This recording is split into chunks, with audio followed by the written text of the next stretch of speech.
बोले अगर दुकान नहीं है तब भी चलेगा, लड़का गवर्नमेंट सर्वेंट नहीं है तब भी चलेगा, मकान नहीं है तब भी चलेगा। बोले एक बात का विशेष ध्यान रखना, क्या कि घर में सास नहीं होनी चाहिए। क्यों? बोले झगड़ा जो होता है वो सासू माँ से ही शुरू होता है। अब वैसे खैर कमी एक तरफ से नहीं, कमी दोनों तरफ से है कि बहुअन को देखो तो सासुन से नितो ठिकेरा रे मचाती है, और घर को जितनों काम काज सब सासुन पे ही करवाती है। घर को खाना नी को न लागे होटल को ललचाती है, और पति सेवा तो कौन करे वे उलटे रुआब जमाती है। अच्छा पति की सेवा कौन करे है? और कछ कछ पतियु ऐसे मंचले मिल जाते हैं जो श्रीमती जी ना उठ पाई ता से पहले ही चाय बनाई के लाई, बिस्किट चाहिए कि नमकीन है? एक बार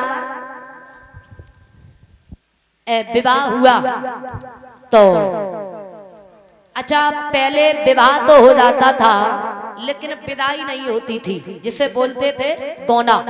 विदाई काफी समय बाद विदाई होती थी। तो एक दिन की बात थी, विवाह तो हो गया लेकिन 2 साल हो गई लेकिन विदाई नहीं हुई।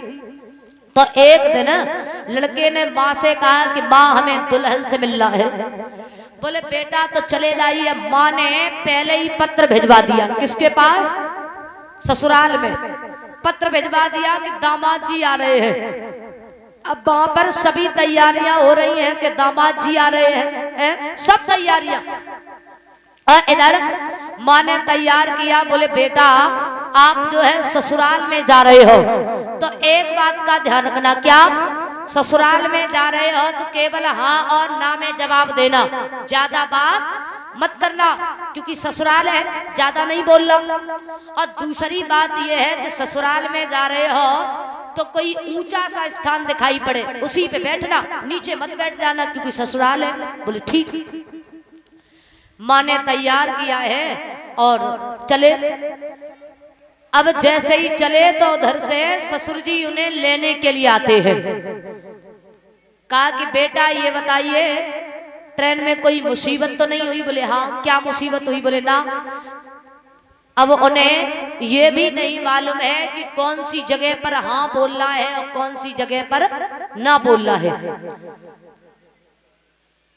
अब जैसे ही अंदर पहुंचे तो देखा कि कुर्सी पड़ी हुई है और अलमारी भी रखी हुई है, और माँ ने कहा था कि नीचा सा स्थान दिखाई दे उस पे मत बैठ जाना, कोई ऊंचा सा स्थान दिखाई दे उस पे बैठना क्योंकि ससुराल है।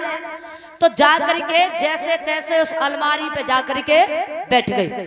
साली आई, देखा, बोले जीजा जी आप तो बड़े मजाक किया हो, बड़ा मजाक करते हो है?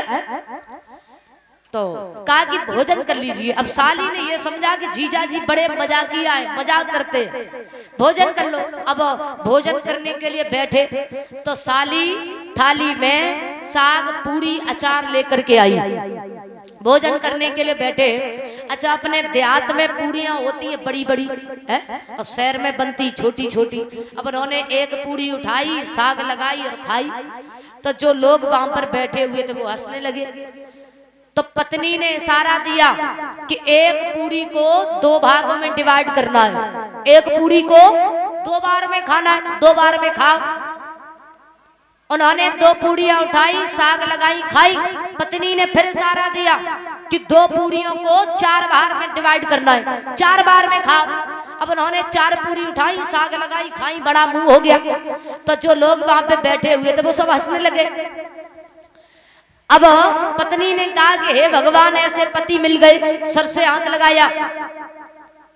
तो पति ने समझा ये कह रही है कि पहले 4 पूड़ी उठाओ, सर से लगाओ, उसके बाद में खाओ, क्योंकि हो सकता है कि इसके यहाँ की कोई रीत रिवाज हो। तो उन्होंने 4 पूड़ी उठाई, साग लगाई, सर से लगाई, उसके बाद में खाई। तो ससुर जी बोले बेटा चलो घुमाने के लिए ले चलते हैं। घूमने के लिए गए, नदी को देखा। बोले ये बताइए ये नदी किसने खुदवाई है? बोले आदि तेरे बाप ने खुदवाई, आदि हमने खुदवाई। बोले क्यों? बोले आदि तेरे बाप ने इसलिए खुदवाई जो तुझ जैसा बेटा पैदा किया, और आदि हमने इसलिए खुदवाई जो तुझ जैसे को अपनी बेटी का विवाह कर दिया। तो महाराज देख लेना चाहिए हमारी बेटी के अनुकूल है या नहीं, तभी विवाह करना चाहिए। अब इधर हिमांचल ने देखा कि हमारी बेटी के अनुकूल है, तो आज देव ऋषि नारद, मैया मैना, हिमांचल जो थे जाकर के पहुंचे हैं गिरिजा के नजदीक। गिरिजा से पूछा कि गिरिजा ये बताइए क्या तुम जो है ए भोले बाबा से विवाह करना चाहती हो? बोले अरे मैया तुम तो ऐसे पूछ रही हो, अरे हमने भगवान भोले बाबा से शादी करने के लिए कोई 1-2 दिन भजन नहीं किया है? बोले भोले बाबा से विवाह करने के लिए हमने 44,000 वर्ष भजन किया है, तब आज मौका लगाए, आज भोले बाबा से शादी करने का। तुम्हें नहीं मालूम है भैया क्या कि मुश्किल से मिली, मुश्किल से मिली देखन को